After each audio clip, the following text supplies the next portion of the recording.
Hey Dahi, love you son, I hope you're doing well.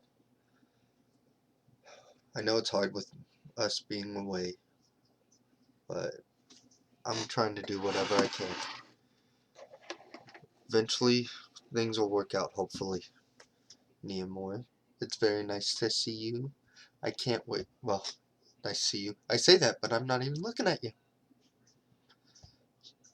I hope to see you soon, and I hope that, honestly, that you and your mom are doing well. Anyways, it's been a while, so I figured we'd get back to some of the tales from King Arthur. I'm going to be discussing Lancelot and Quenevere. So, Lancelot had long been a faithful member of the Fellowship of the Round Table. For many years, his brave deeds and his never-failing chivalry had been a shining example to the other knights, and it had no way detracted from his deep loyalty to Arthur that whatever Lancelot did, he did it to honor Queen Guinevere. Indeed, Arthur was proud that his wife inspired such devotion and never thought to be jealous. But now, Lancelot's keen desire to labor for the beliefs of the Round Table was dulled by his failure in search of the Holy Grail, and the message Sir Bors carried from his son had pained him greatly. His love for Guinevere was now his only source of comfort.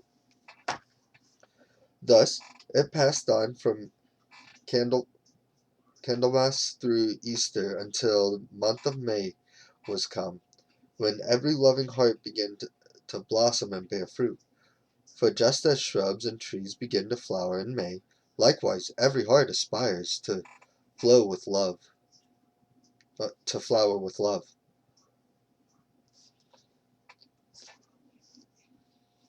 Yes. Hi, Dickie. I really miss you.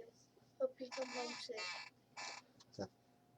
All of you who are truly lovers should revere the month of May, just as Queen Guinevere and Sir Lancelot did, for there never was true lovers.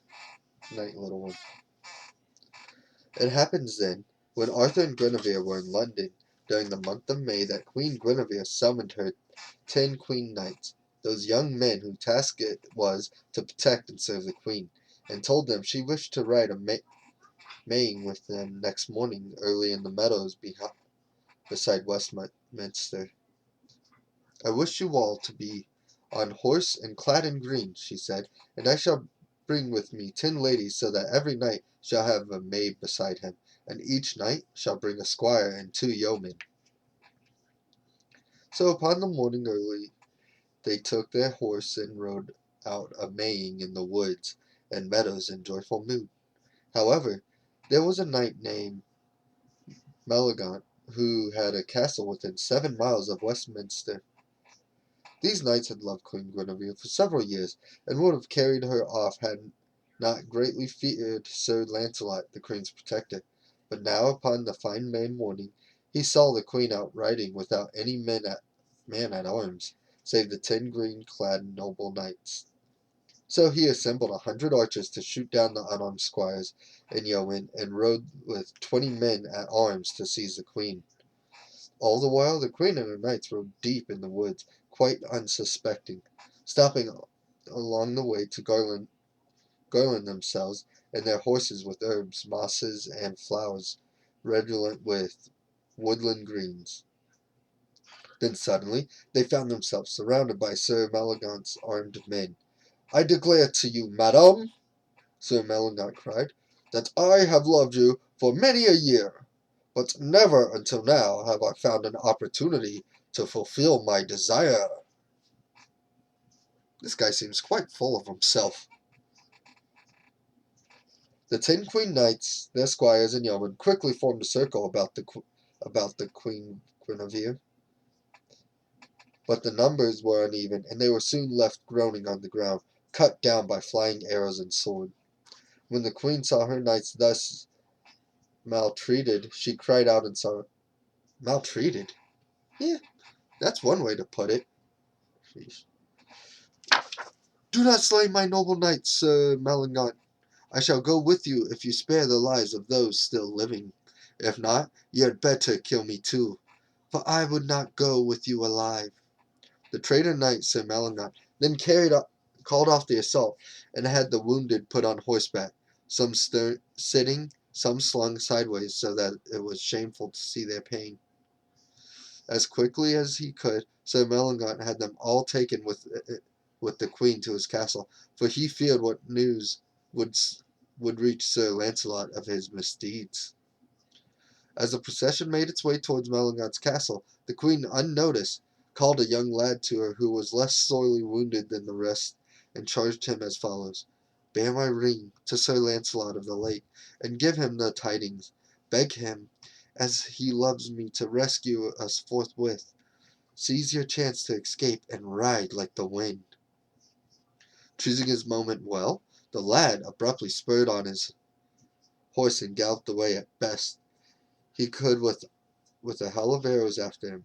But he got safely away and bore the news to the Westminster, delivering the queen's ring, her message to Sir Lancelot.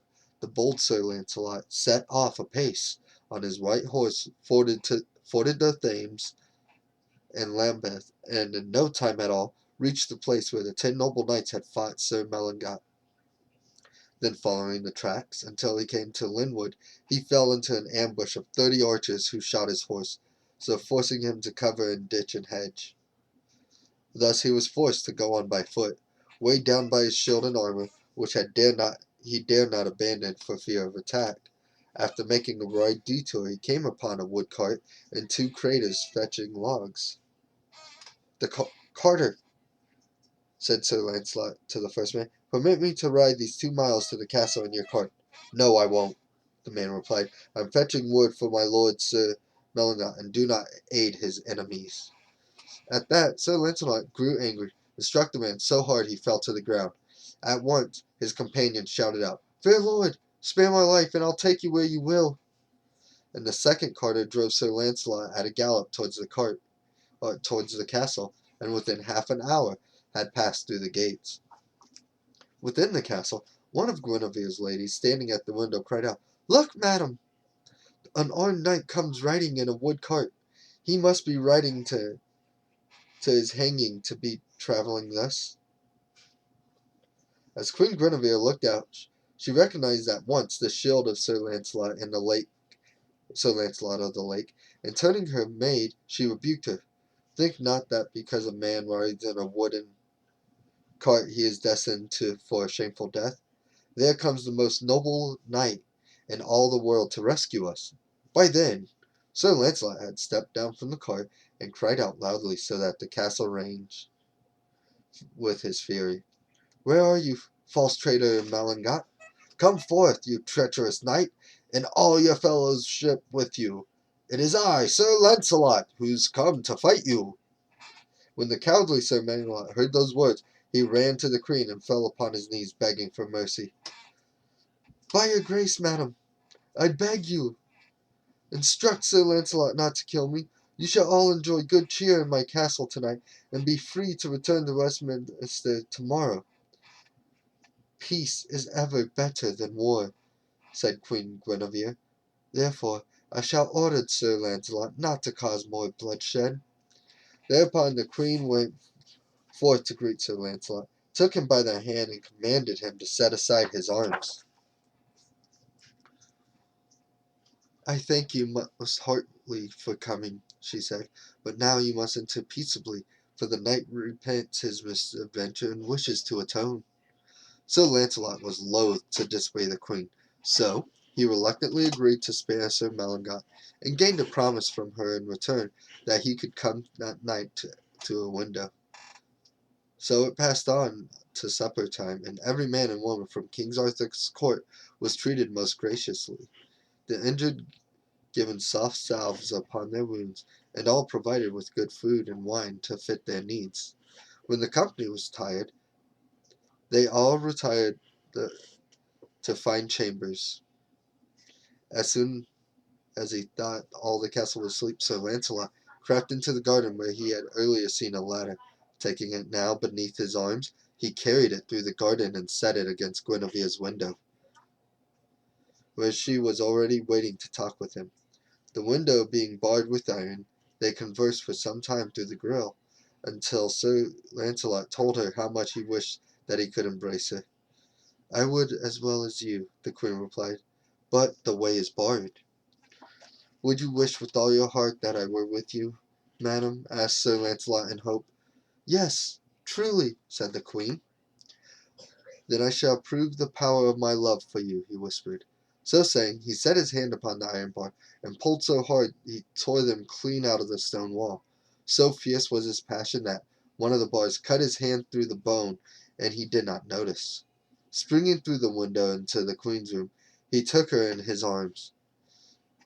Such was the emotions that neither noticed how the blood from Lancelot's hand stained the Queen's dress. Suddenly, a knock on the door made the man leap guiltily apart. Lancelot hastily took his leave, departed the way he came.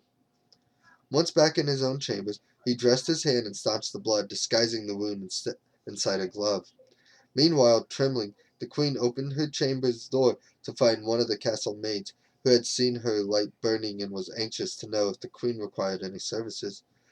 "Jesus mercy! What ails you, madam?" the maid exclaimed when she saw Guinevere. "Your dress is soaked in blood, and your body is shaking." Guinevere dismissed the girl with hasty excuse, and the maid puzzled informed her master Sir Meliagant of the Queen's strange behavior. He at once guessed that Guinevere had been false to the King with one of her wounded knights. Going to the Queen's chamber, he confronted her with suspicion and warned, "I shall inform King Arthur of your shame. It is clear that a wounded knight has this night embraced you, and that you are false traitoress to your king." Of course Sir Meliagant was delighted to have the Queen at such a disadvantage, for he thought by that to force her to conceal her own treason from the King. But when Sir Lancelot heard the charge, he was both ashamed and angry, and forthwith challenged the false knight to a joust. "Here, sir, is my glove, then," said Sir Meliagant, throwing down his gauntlet. "I say the Queen is traitorous to my love, Lord King Arthur, since one of the wounded knights is her lover." "And I receive your glove," Sir Lancelot said. "8 days from now we shall do battle for the Queen's honor in the jousting field by Westminster. Now let us breakfast in peace," Sir Meliagant said, "as honorable knights should, while the Queen rides with her party to Westminster." When the Queen, her knights, and ladies had departed, the cunning Sir Meliagant led Sir Lancelot along a passage to the dining room where he had prepared a trap, so that as Sir Lancelot walked along he stepped on a trap door that opened up beneath him, and he dropped a full 10 feet into a cave filled with straw, and there he remained a captive. In the meantime, the wicked knight concealed Sir Lancelot's horse so that everyone would think that Lancelot had left his castle. When Sir Lancelot did not return to court, the rumor had it that he had ridden off on more adventures, as he was oft times wont do. "Do not worry," King Arthur said. "He always keeps his word and will be back in time for the appointed joust." Arthur was bitterly angry with Meliagant, and never believed for a moment his accusation could be true. Meanwhile, Sir Lancelot was lying in great anguish within the cave. Each day at dawn and every evening a maiden came to bring him food and drink. On the 5th night she said, "Dear Lancelot, if you promise me your love, I shall gladly set you free at once. If not, you must remain, and you will not be able to defend Queen Guinevere's honor on the field of Westminster."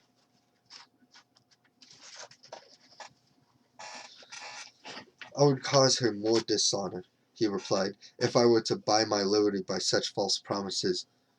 My love belongs to none but Queen Guinevere, and always will."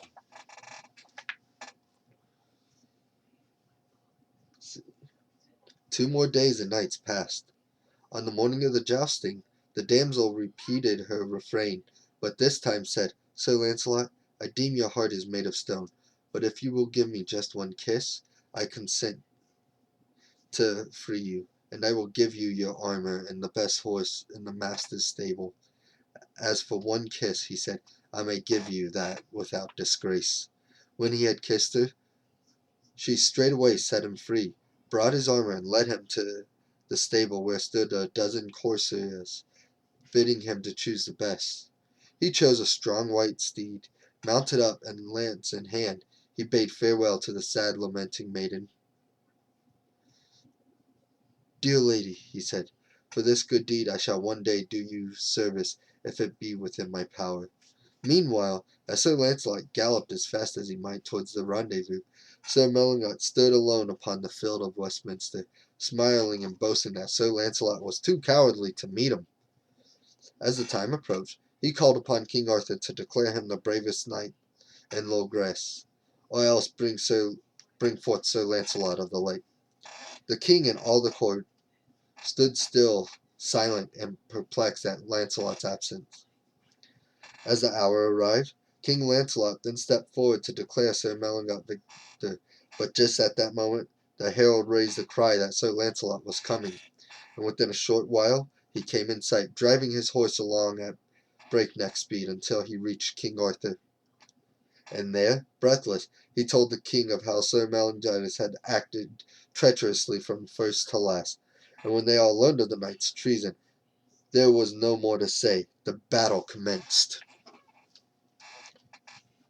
Both knights set to their lance and shield, and rode forward to meet the other. They met with such force that both men were knocked flying to the ground, but at once they were on their feet and striking at each other with their heavy swords. Such was their fury that both shield was soon broken, and both helmets smashed. Bright blood stained their skin and ran upon the ground. Finally, Sir Lancelot, seeing his opponent weakening, redoubled his effort, and with one almighty blow forced Melingot to his knees. Melingot cried out for all to hear, "Most noble knight Sir Lancelot, I yield to you. I require you as a knight of the Round Table to spare my life and show me mercy." Sir Lancelot was loath to break his knightly order and deny Melingot mercy, yet he was determined to avenge his queen's honor to the death. Thus he bade Melingot to rise and continue the battle as before, but Sir Melingot was afraid and cowered on the ground. Then Sir Lancelot said, "You may rearm yourself, while I shall fight rearm yourself." I have no clue why my eyes misread that. "While I shall fight barehanded with one hand tied behind my back." At once. Huh. I wonder if that's where that saying comes from. You often hear people's like, "Yeah, I can beat him with one hand tied behind my back." I guess now we have an idea where some of that saying may have came from. Anyways, so, at once the cowardly knight rose to his feet, donned new armor, shield and helmet, and waited while Sir Lancelot had one hand bound behind him. There was many a knights and ladies who frowned in grim dismay at this proceeding. Then Sir Melingot came rushing at Sir Lancelot, his sword held high, poised to strike at Lancelot's fair, unprotected head. And as he brought his new sword crashing down, Sir Lancelot moved deftly aside, averted the blow with his own sword, then with great force gave the knight such a buffeting on the head that it carved his head in two. Thus there was little left to do but drag the body from the field and bury it. King Arthur gave instructions that a stone be put upon the grave, saying that there was buried a false traitor who had been justly punished. Thus the queen's honor was avenged.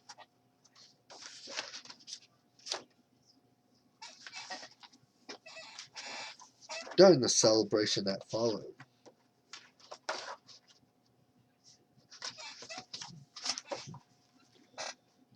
Lancelot's victory, a badly wounded knight from Hungary's Sir Uri of the Mount was carried into the court and told his story. He had evidently fought with the Earl of Spain's son and slain him 7 years before, but had received 7 wounds himself, 3 about the head, 3 upon the body, and 1 on the left arm. The Earl's mother, being a sorceress, had put a spell upon him so that his wounds would not heal until the bravest knight in the world would lay hands on them. I have passed through all the lands of Christendom, he said. This is the last. You are right. Welcome, Sir Uri, said King Arthur. If ever any Christian man may heal you, surely he will be in my court, for there are none nobler in all the world, though not presuming that I am worthy to succeed. I shall lay hands upon you first. Should I fail, then my example will encourage other good men to follow.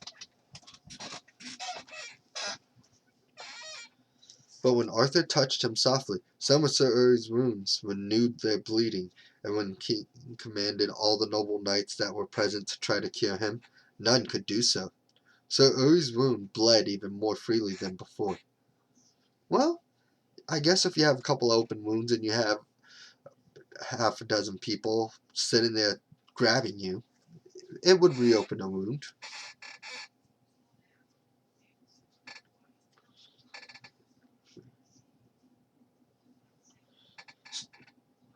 There was one knight who held back, Sir Lancelot, and as the king called him forward to take his turn, he objected. Heaven forbid that I should think myself superior to all the knights who failed, he explained. I would not choose to try. You shall not have to choose, said Arthur, since I command you to do as well as we all have done. Then all knights begged Lancelot to lay hands upon the man, and Sir Uri himself sat up weakly and beseeched him, saying, Courteous knight, I beseech you in the name of God to heal my wounds, even as you approach my pain is less. Oh, my fair lords, said Lancelot, God knows I want to help you, and I shall, but it will be my final deed before this fair realm passes over. It was then that King Arthur recalled the words of Lady Nemu, mistress of the Isle of Avalon, when Lancelot had healed a knight on his first day in Camelot. That Lancelot would do just one more such deed before the passing of glory, that was the fellowship of the Round Table. Then Sir Lancelot knelt before the wounded man, and put his hands upon Sir Uri's head, pressing the 3 wounds softly, and making them bleed a little. In an instant the wounds healed up as if they had never been open these 7 years past. In like manner, he passed his hand over the 3 wounds on the body, and the 1 wound on the arm. Each of them was made whole at once. As Sir Uri gave grateful thanks, and all the noble knights knelt down in reverence, Sir Lancelot wept bitterly like a child who has just been beaten. He knew now the days of Logres were numbered. It was not long after that 2 ill-meaning knights of the court, Sir Agravaine and Sir Mordred, began to spread rumors about the love between Sir Lancelot and Queen Guinevere. One day, in the hearing of King Arthur, Sir Gawain spoke boldly to his fellow knights. Are we not ashamed to see how Sir Lancelot betrays King Arthur with Queen Guinevere? It is time that the king knew and meted out a just punishment to the traitor. King Arthur was hurt and astonished at the words. If what you say is true, he said, then Sir Lancelot is indeed a traitor, and must be punished according to the law. But I would not accuse or punish him without firm proof, for all of you know he is the best knight amongst us, and I love him dearly. My lord, said Agravaine, you shall ride tomorrow to the hunt, and tell the queen you will not be home that night. Doubt not that Sir Lancelot will visit the queen.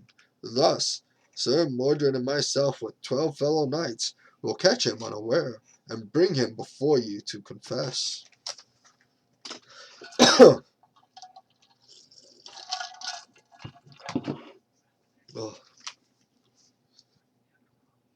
King Arthur was very reluctant to agree to this mean trick, but he thought it would clear Lancelot and quiet his enemies. So at dawn he rode out hunting, leaving word that he would be out all night. In the still of late evening, when all the court was sleeping, Sir Lancelot crept to the queen's chambers and was received most warmly. As soon as the 2 lovers were together, Sir Agravaine and Sir Mordred came with a dozen knights and shouted loudly so that all the castle might hear, Traitor knight! Sir Lancelot, you are caught at last! Alas, sobbed Queen Guinevere. "We are both betrayed." "Madam," said Lancelot, "is there any sword here, so that I may protect myself? I shall soon show these villains who is caught indeed." "Alas, no! I have neither sword, shield, spear, nor armor. I fear now that our long-cherished love is at an end, since by the noise there are many well-armed knights outside, and it is useless to resist. You will be killed, and I burnt at the stake." So Lancelot took the queen in his arm and kissed her. Then, wrapping his cloak about his arms, he unbarred the door and opened it partly with his left hand, just wide enough for a single knight to squeeze through. As the first knight did so, Lancelot warded off the blow with the thick folds of his cloak, and hit the knight so hard on the head that he fell down dead upon the chamber floor. Man, that must have been one hell of a hit. Then, seizing the dead knight's sword, Lancelot flung open the door and rushed out, striking right and left so fiercely that soon only Sir Mordred remained alive, and he fled for his life. "I shall depart now, madam," cried Sir Lancelot to the queen. "It grieves me deeply to part with you, and know that King Arthur will now forever be my foe. But doubt not that if ever you are in danger, I shall come and rescue you." With that he kissed her and fled into the night. In the meantime, Sir Mordred hurried with his dire news to King Arthur and told all exactly as it was, how 13 good knights had been slain and only he survived. "Alas, I am deeply sorry," said the king, "that Sir Lancelot of all knights should betray me. Henceforth the noble fellowship of the Round Table will be broken forever, since many knights will take his part, and, to my great sorrow, the queen must come before the law." The law was such in those days that no matter who or what estate or degree was found guilty of treason, the only verdict could be death. Thus it was quickly ordained that the queen should be taken to the stake and burnt.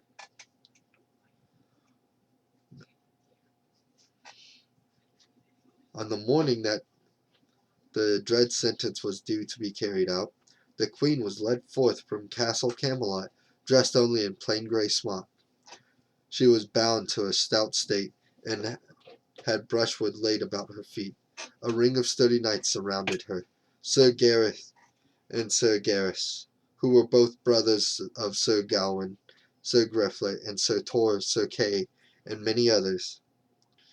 Yet, just as the torch was being lit, a cry ran out, and Sir Lancelot came riding madly towards the fire. Whoever stood in his way was killed outright as he cut a swath with his sword through the circle of knights. Thus every man in the ring around the stake was killed, for none could withstand Sir Lancelot's fury. He slashed through the ropes that bound Queen Guinevere, swept her up, and seated her on his horse behind him. Then off they rode to the lands of Grenade, where he had his castle Joyous Gard.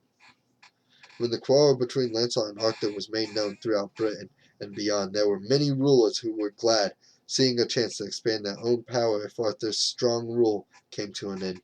Many kings sent strong knights to support Sir Lancelot, and they were joined even by some knights from King Arthur's court. The realm of Logres was rent by civil war. When Arthur's army was assembled, the king led them into Grenade to lay siege at the castle of Joyous Gard, but Sir Lancelot would not ride out to do battle with the king, so the siege continued for 15 weeks. Finally, about harvest time, Lancelot appeared on the castle ramparts and called down to King Arthur, "My lord, you cannot take this castle, since we are too well protected. If you continue this siege, you will bring nothing but dishonor upon us both."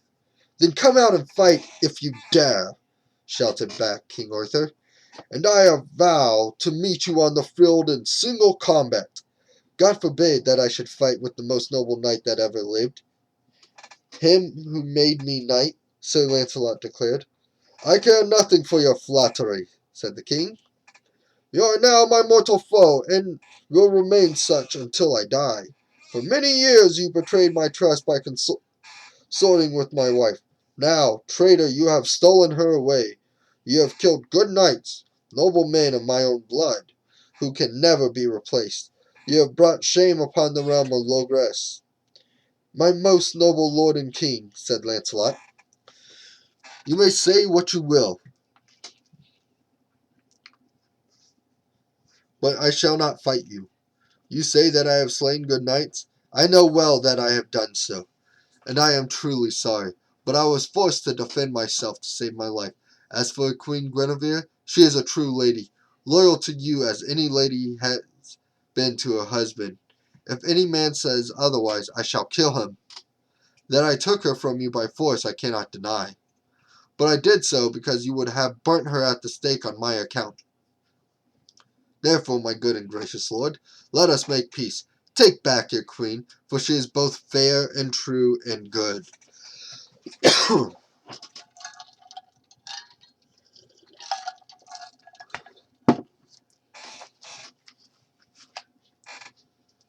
King Arthur was moved by Lancelot's words, and might have listened to him, had not Sir Gawain, still angry at his brother's death, fanned the flames of jealous anger, and so the king declined the offer of a truce. Next day, Sir Lancelot appeared unarmed at the castle gate, leading the queen by the arm. Together they approached King Arthur and knelt down before him. The king stood silent as Lancelot made his last appeal. My most noble knight, my most noble king, I have brought you, my lady, as right requires.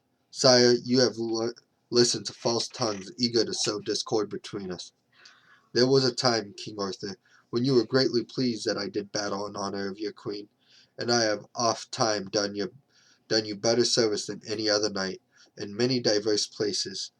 I have rescued you and my lord Sir Gawain, and many other knights from the host of dangers, and was glad to fight for you in jousts and tournaments and battles. So Lancelot sighed deeply, and the tears rolled down his cheeks as he continued, Alas, most noble Christian realm, whom I have loved above all others, I shall leave you now and make my home at Bayonne, far from these shores. Then, turning to Guinevere, in the hearing of the king and all the company, Sir Lancelot said, Madam, now I shall depart from you and the noble fellowship forever. I beg you, pray for me and think well of me. And if false tongues ever bring you pain, please send me word, and I shall defend your honor and deliver you from danger. Thereupon Sir Lancelot kissed the queen and took his leave, and there was neither king nor duke, earl nor knight, maid nor gentlewoman who did not weep at his going. Thus departed Sir Lancelot from King Arthur's court.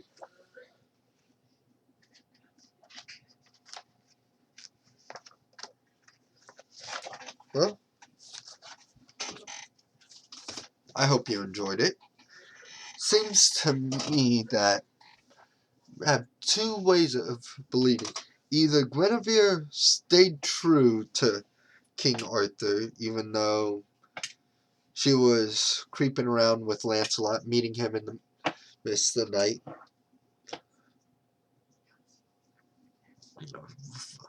It's either they were courting each other behind Arthur's back, or she was just truly seeking his companionship. There's no real history on that. I'm sure there's plenty of stories and plenty of rumors, but I'll leave that up to you to do the research if you wish. I hope you enjoyed the story. Dahi, I love you. Niamoy, take care, and see you guys later.